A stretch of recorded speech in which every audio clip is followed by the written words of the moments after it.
ये लोग मस्जिदों से मजारों पर से बिना निमंत्रण दौड़े चले जाते हैं, लेकिन प्रभु श्री राम के प्राण प्रतिष्ठा कार्यक्रम में ये नहीं जाएंगे।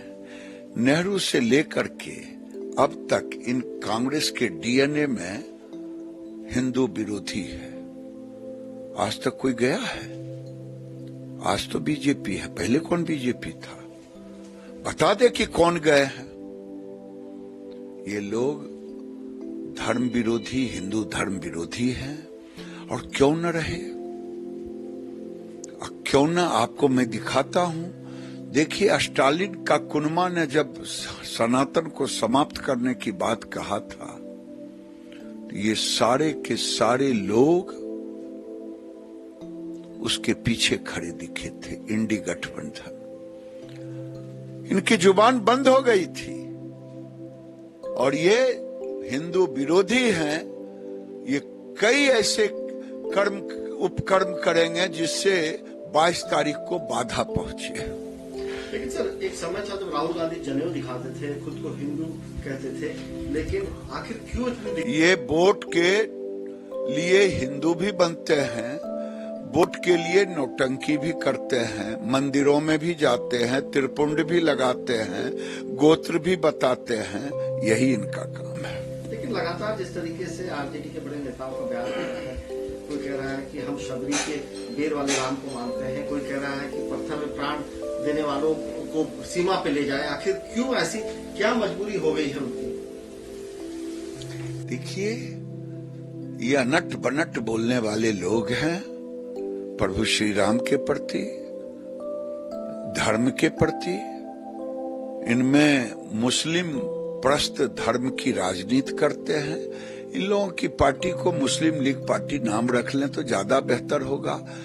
राहुल गांधी उसी दिन से लोग कहने लगे थे जिस समय केरल की जो यूनाइटेड मुस्लिम क्या पार्टी है जिनके समर्थन से ये जीते हैं, उसने चेतावनी दी थी कि राम मंदिर नहीं जाना चाहिए। इन लोगों ने मान लिया, हमारे कहने से नहीं। ये साबित है ये मुस्लिम प्रस्त है, हिंदू विरोधी है।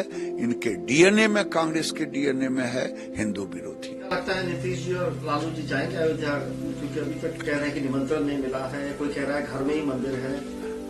ये झूठे हैं। ये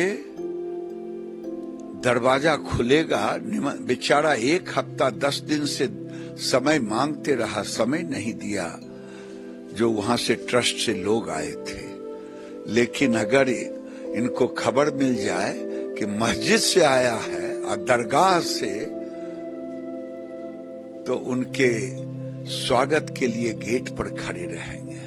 किसी दरगाह पर जाएंगे तो पूरा लगेगा कि माथा पर बोझ उठाए हुए हैं, शेख जैसा ड्रेस बनाए हुए हैं। लेकिन वहीं नरेंद्र मोदी अरब में जाकर के राम मंदिरों का प्राण प्रतिष्ठा के लिए, मंदिरों के नींव के लिए, मंदिरों के अस्तित्व के लिए वहां करवाते हैं। दूसरा सवाल सर, महाराष्ट्र में जिस तरीके से कल आपकी सरकार की जीत हुई, जो स्पीकर का फैसला आया, उसने एकनाथ शिंदे को सही माना, उनके गुट को सही माना। कैसे देखते हैं ये पूरे मामले? न्याय और न्यायालय, ये दोनों को न मानना संविधान को न मानने वाले लोग होते हैं। आज ये वही लोग हैं, जब चुनाव में ईवीएम से जीत जाते हैं तो जीत, हार गए तो ईवीएम से हार गए। अगर कोर्ट इनके पक्ष में फैसला दे दिया तो कोर्ट सही, नहीं तो कोर्ट गलत। बिहार में कानून व्यवस्था पर सर क्या कहिएगा? फुलवाड़ी शरीफ की घटना है, नौगछिया में 3 लोगों की मर्डर हो गई है, और भी कई जगहों से घटनाएं सामने आ रही हैं। बिहार में कानून नाम की कोई चीज ना है। अगर कानून होता तो ये सीरियल मर्डर होता भागलपुर नौगछिया। कानून होता तो दलित की बेटी के साथ रेप होता मुसलमान लड़कों के द्वारा, और वो खुलेआम घूमता और पुलिस मूक दर्शक बनी रहती। ये पार्टी मुस्लिम प्रस्त सरकार है और अपराधी प्रस्त है। सर आखिरी सवाल, सिर्फ फुटबॉल जो चल रहा है सीट बंटवारे को लेकर महागठबंधन में, क्या कहिएगा सर? अरे भाई, स्वार्थों का झगड़ा है, नीतियों का नहीं है। मौसमी की तरह ऊपर से तो एकदम इसी चादर के रंग ऑरेंज है, लेकिन अंदर फांके फांक है।